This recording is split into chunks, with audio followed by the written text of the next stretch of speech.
Here is a number to sit with for a moment, friends. In the late 1970s, you could have counted every numbat alive in the world and stopped at about 300. 300. That is a species you could fit in a village hall. The numbat is a small striped Australian marsupial that eats termites and carries its young on its back. And by that point, it had been reduced to a rounding error. On the 9th of July, the International Union for Conservation of Nature moved the numbat from endangered to near threatened. Now, that is two categories in a single step, and I want to be clear about how unusual that is, because it almost never happens. Species creep down these lists one rung at a time, if they move at all. This one skipped a rung. There are now roughly 2,000 to 3,000 numbats, and I want to tell you what did it. Because there is no breakthrough in this story, and that is precisely the point. Dr. Tony Friend did the field research through the 1980s. A formal recovery plan was written in 1994. Then feral cat and fox control, which means laying baits and building predator-proof fencing, year after year. Captive breeding at Perth Zoo. And translocations that established 5 more self-sustaining populations. That is roughly 40 years of laying baits and mending fences.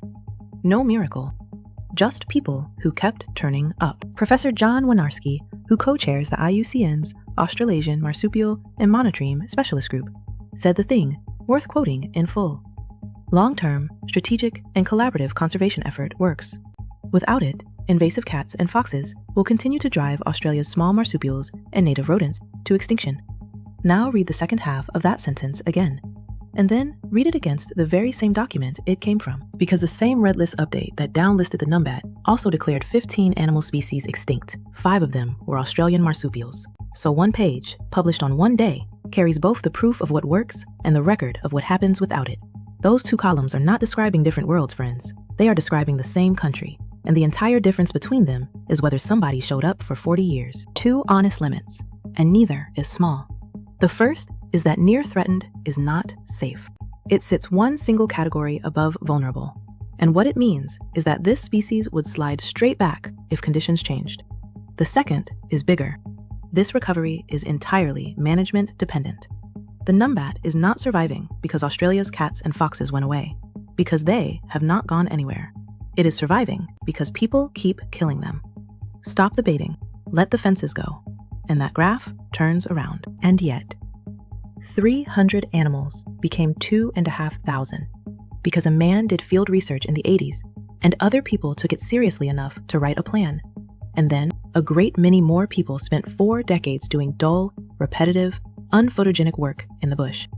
Last week on this desk, it was a cell therapy putting a number against the word irreversible. Tonight, it is a striped termite eater putting a number against the word doomed. Neither of those was a miracle, friends. Both of them were somebody's job, done properly, for a very long time. I'm Naomi, and this is Pixel Politics.